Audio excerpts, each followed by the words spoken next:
திருவண்ணாமலையில் மண்சரிவு ஏற்பட்டு உருண்டு வந்த பாறையை உடைத்து அகற்றும் பணியின் முக்கிய கட்டமான வெடிபொருள் நிரப்பும் பணி நடைபெற்று வருகிறது. இது குறித்த விவரங்களை செய்தியாளர் சதீஷ் வழங்க கேட்கலாம். சதீஷ், தற்போது அந்த பாறையை அகற்றுவதற்காக என்னென்ன ஏற்பாடுகள் எல்லாம் செய்யப்பட்டு வருகிறது? விவரங்கள். கடந்த டிசம்பர் 1ஆம் தேதி பெஞ்சால் புயல் காரணமாக திருவண்ணாமலை வரலாறு காண கனமழை பெய்தது. இதன் காரணமாக திருவண்ணாமலை தீபமலையில் 5 இடங்களில் மண்சரிவு ஏற்பட்டு இதில் குறிப்பாக வஉசி நகர் 9வது தெரு பகுதியில் ஏற்பட்ட மண்சரிவு காரணமாக கிட்டத்தட்ட 20க்கும் மேற்பட்ட வீடுகள் அந்த மண் மூழ்கி இதுல ஒரே குடும்பத்தை சேர்ந்த 7 பேர் இறந்த நிலையில் தற்போது அந்த பாறையானது ஆபத்தான நிலையில் கிட்டத்தட்ட ஒரு 40 டன் எடை கொண்ட பாறை அதே இடத்தில் இருந்தது.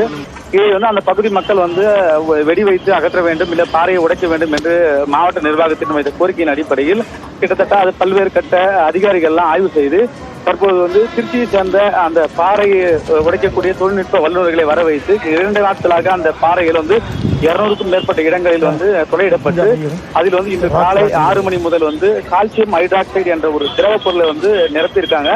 அந்த திரவ பொருளானது அந்த பாறையை எந்த விதமான வெடித்து சிதறாத அளவிற்கு நவீன தொழில்நுட்பத்தை கொண்டு அந்த பாறை விரிசல் விடும். அதாவது குறிப்பாக இந்த காலையில் நிரப்பப்பட்ட இந்த 200 தொழில் திரவமானது வெப்பநிலை ஏற ஏற கிட்டத்தட்ட 12-1 மணி அளவில் அது விரிசல் விடும் என்று அதிகாரிகள் தரப்பில் கூறப்பட்டிருக்கிறார்கள்.